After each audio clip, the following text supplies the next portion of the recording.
Hi everybody, this is Coach JDB with your newest Becoming Unapologetically Powerful video, Preventing Knee Valgus in the Back Squat.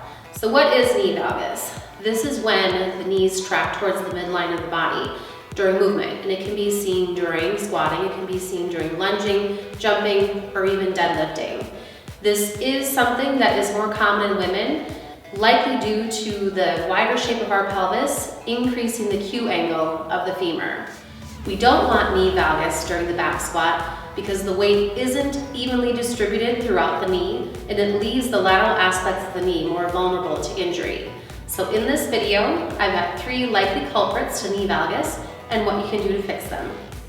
So culprit number 1 can be due to lack of coordination in the barbell back squat, and this is often seen with beginning lifters. So what I want you to do first is to film your lift, see what it looks like, and if you see valgus collapse happening with the knees tracking inward, there are a few things that you can try. First, you can take some weight off the bar.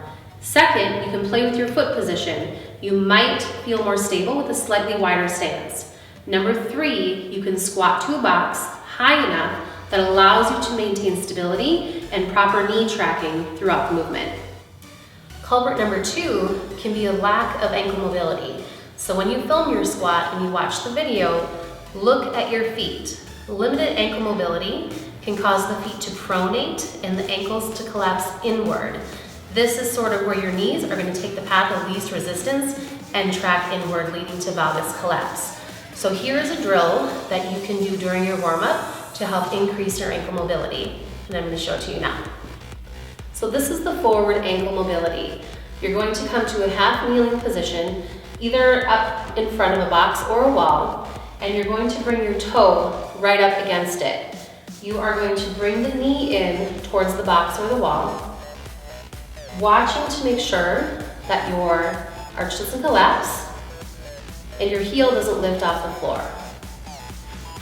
Slowly inch your toe away from the box or the wall, progressively working your foot as far back as you can while avoiding that collapse or your heel lifting.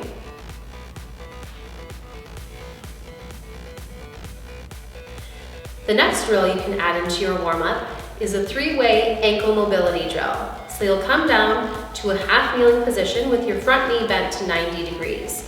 Keeping your foot grounded and your heel down, you're going to start similar to the forward ankle mobility where you'll bring the knee forward, tracking right over the toes.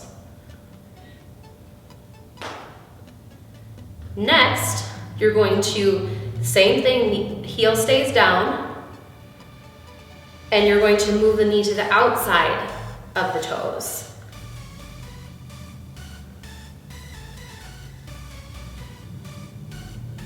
And then next, bring the knee inside the toes with the heel down and avoiding foot pronation. So remember, we're not training valgus collapse.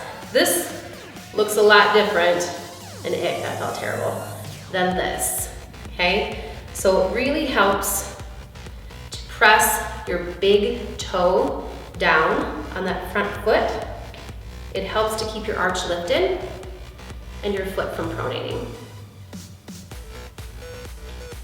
The third culprit can be weakness in the hips, leading to the inability to stabilize the femurs in the squat, which can allow the knees to track in towards the midline. So we're talking about strengthening the glutes here, and I've got 2 drills for you to throw in towards the end of your warm-up. The first one being small resistance band monster walks. So you're going to start by looping the resistance band around your ankles.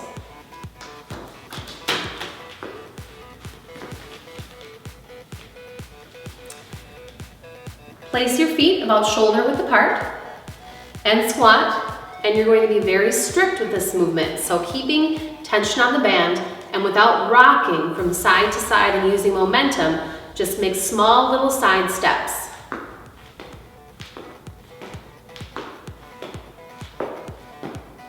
Not allowing your foot to slam in on each repetition.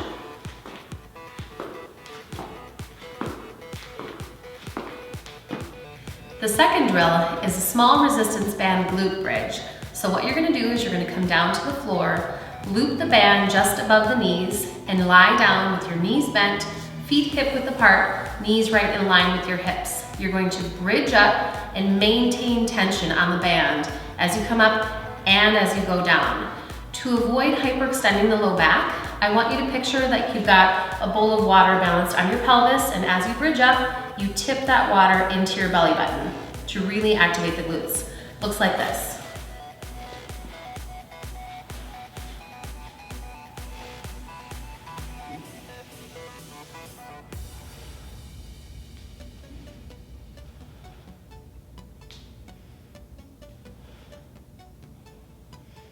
So there you have my tips for preventing knee valgus in the barbell back squat. I hope you enjoy, and leave any questions or comments below.